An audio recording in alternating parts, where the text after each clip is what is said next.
बिस्मिल्लाहिर्रहमानिर्रहीम। तमाम तारीफ़ें अल्लाह ताला के लिए हैं और वो तमाम जहानों का परवरदिगार है। सलावत है हमारे प्यारे नबी हज़रत मोहम्मद सल्लल्लाहु अलैहि वसल्लम पे और आपकी पूरी आल पे। अस्सलाम वालेकुम व्यूअर्स।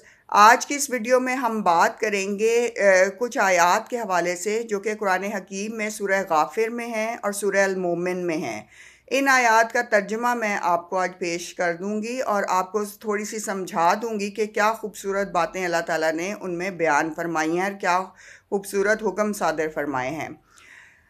कुरान हकीम में सूरह गाफिर सूरह मोमिन में आया है, बेशक अल्लाह उस शख्स को हिदायत नहीं देता जो झूठा है और हद से गुजरने वाला है।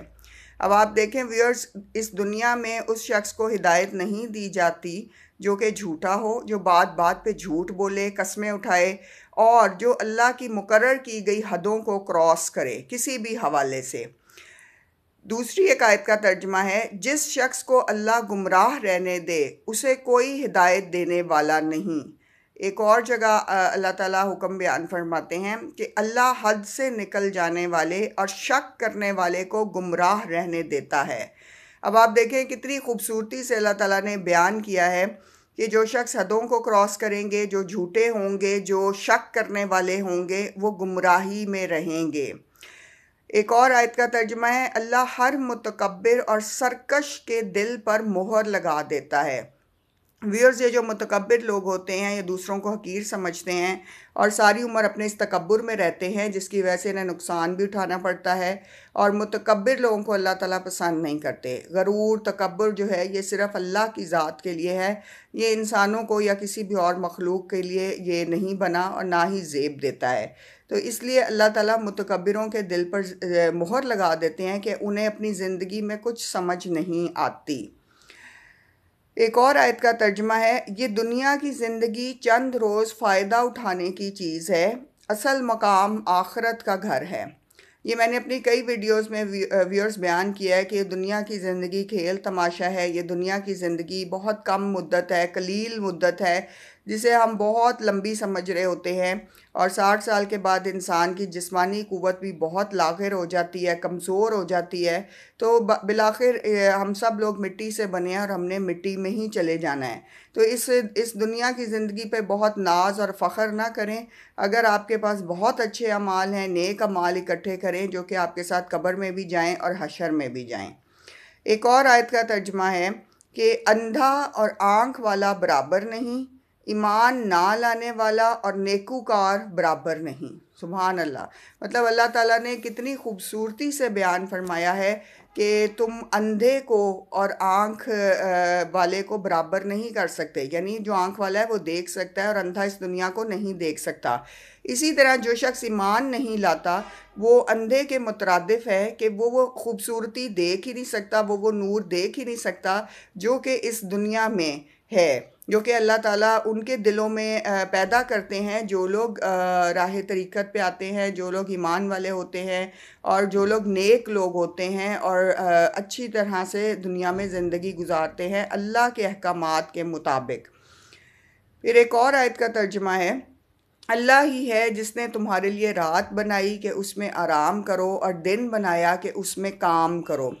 व्यूअर्स, जिस तरह से आजकल की लाइफ गुजर रही है, मैंने बहुत सारे लोगों को देखा है कि वो सारी सारी रात जागते हैं, 3 या 4 बजे सोते हैं और फिर सुबह उठ के अपने कामों पे जाते हैं और जिसकी वजह से बहुत सारे नफसियाती मसलों का शिकार हो रहे हैं, जिस्मानी कमज़ोरियों का शिकार हो रहे हैं। ये इस वजह से है क्योंकि मगरिब के 2 से 3 घंटे के बाद सोने का हुक्म होता है कि बस इशा की नमाज़ अदा करो और उसके बाद सो जाओ। रात को अल्लाह ने व्यूअर्स सोने के लिए बनाया है, आराम करने के लिए। और मोबाइल्स पे देखते रहना मटीरियल्स और टीवी लेट नाइट देखते रहना, इसकी वजह से इंसानी ज़िंदगी जो है नफसानी प्रॉब्लम का शिकार हो रही है। तो आप कम अज़ कम जो है 9 नहीं तो 10 बजे तक सोना ज़रूरी है ताकि आपको पूरी रात आप आराम करें, आपके जिस्म को आराम मिले, आपके बॉडी पार्ट्स को आराम मिले और सुबह उठ के आप अपने कामों में मशगूल हो जाएं। और यही असल तरीका है जो कि इस्लाम ने सिखाया है ज़िंदगी गुजारने के लिए। एक और आयत में आया है, अल्लाह लोगों पर फजल करने वाला है लेकिन अक्सर लोग शुक्र नहीं करते। अब व्यूअर्स, यहाँ वो बात बयान की गई है कि ہمیں ہر چیز میں اللہ کا شکر ادا کرنا چاہیے، راضی برضا رہنا چاہیے۔ تو اللہ تعالیٰ نے فرمایا ہے کہ اللہ لوگوں پر فضل کرتے ہیں، کرم کرتے ہیں، لیکن اکثر لوگ شکر ادا نہیں کرتے۔ تو اس رویے کو کبھی نہ اپنائیں، کوشش کریں آپ کی زبان سے ہر وقت اللہ کا شکر نکلے، اور اللہ کے کرم کی آپ جو ہیں ہمیشہ اعتراف کریں اپنی زبان سے، اور نماز میں شکر ادا کریں۔ اگلی آیت میں آتا ہے اللہ رب العالمین بہت ہی بابرکت ہے، سبحان اللہ۔ یعنی اللہ تعالیٰ نے اپنی صفات بیان کی ہیں کہ وہ بہت ہی بابرکت ذات ہے۔ ایک اور آیت ہے ہر طرح کی تعریف اللہ ہی کے لیے ہے، اللہ کافروں کو گمراہ رہنے دیتا ہے۔ اب یہ دیکھیں ویورز، جو کافر ہوتے ہیں وہ ساری عمر اپنی گمراہی میں گزار دیتے ہیں، شرک کرتے ہیں، اس لیے اللہ تعالیٰ انہیں ہمیشہ گمراہ رہنے دیتے ہیں۔ ایک اور آیت کا ترجمہ ہے متکبروں کا برا ٹھکانہ ہے، اللہ تمہیں اپنی نشانیاں دکھاتا رہتا ہے اور تم اس کی کن کن نشانیوں کو نہ مانو گے، سبحان اللہ۔ اللہ تعالیٰ نے اس دنیا میں اپنی ساری نشانیاں انسان کو دکھا دی ہیں، یہ پہاڑ، یہ ندیاں، یہ جھرنے، یہ صحرا، یہ زمین جس پر ہم چلتے ہیں، تمام مخلوقات، آبی مخلوقات، چرند پرند، انسان، حیوان، یہ سب اللہ کی نشانیاں ہیں اور اللہ تعالیٰ کی قدرت ہے۔ اور جب آپ بہت بڑے بلند پہاڑ کو دیکھتے ہیں تو اللہ تعالیٰ کی قدرت کا اور زیادہ احساس ہوتا ہے کہ انسان اس کے آگے کتنا چھوٹا سا محسوس ہوتا ہے۔ تو اسی لیے قرآن حکیم میں اللہ تعالیٰ نے فرمایا کہ وہ تمہیں اپنی نشانیاں دکھاتا رہتا ہے اور تم اس کی کن کن نشانیوں کو نہ مانو گے۔ پھر انسانوں کا مر جانا، جنازوں کا اٹھنا، آئے دن جنازوں کا اٹھنا، مختلف گھروں میں شادیوں کا ہونا، بچوں کا پیدا ہونا، اور لوگوں کا اس دنیا سے رخصت ہونا، ایکسیڈنٹس کا ہونا، حادثوں کا ہونا، بہت زیادہ ٹراما اٹیکس کا ہونا، لوگوں کا بیمار ہونا، بچوں کا ڈسیبل پیدا ہونا۔ تو اللہ تعالیٰ نے اس دنیا میں انسان کو بہت سی نشانیاں دکھائی ہیں، اور لوگوں کے ارادوں کا بن کے ٹوٹ جانا۔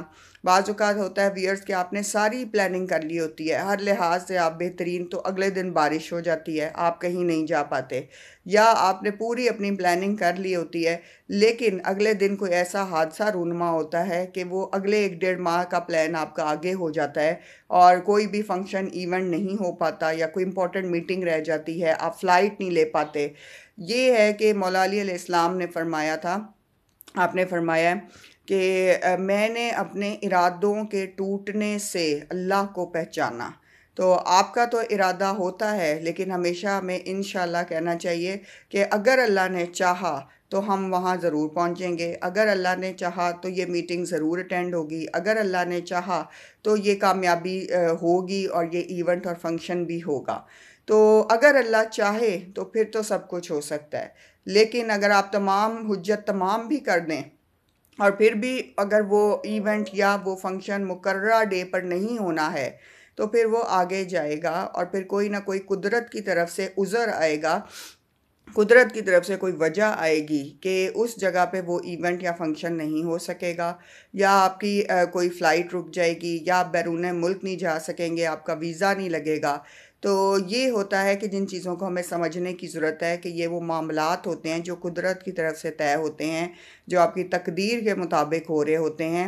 اور اس دنیا میں ایک بہت بڑا سسٹم، ہمارے پیرلل روحانی سسٹم بھی چل رہا ہے، جس میں کہ اربع فرشتے ہیں اور بہت ساری روحانی مخلوقات ہیں کہ جن کی وجہ سے اس دنیا کا پیرلل سسٹم بھی قائم ہے، جنہیں ہم نہیں دیکھ سکتے۔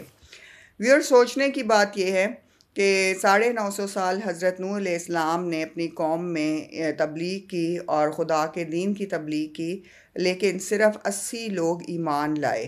جو ایمان والے لوگ ہوتے ہیں وہ ہمیشہ کم تعداد میں ہوتے ہیں، کیونکہ جب اللہ ان پہ ٹیسٹ سے انہیں گزارتے ہیں تو ان کے ایمان کی پختگی کا پتہ چلتا ہے۔ اللہ تعالیٰ ہم سب پہ کرم فرمائیں اور ہماری نیتوں کو صاف رکھیں اور ہم پہ اپنا فضل رکھیں، ہمارے رزق کو وسیع رکھیں۔ میری سب دعائیں رہتی ہیں آپ سب ویورز کے لیے ہمیشہ، اور اللہ تعالیٰ آپ کو صبر دے اور آپ سب کے علم میں اضافہ فرمائے اور ہمیں ایک اچھا اور سچا مومن بنائے، آمین۔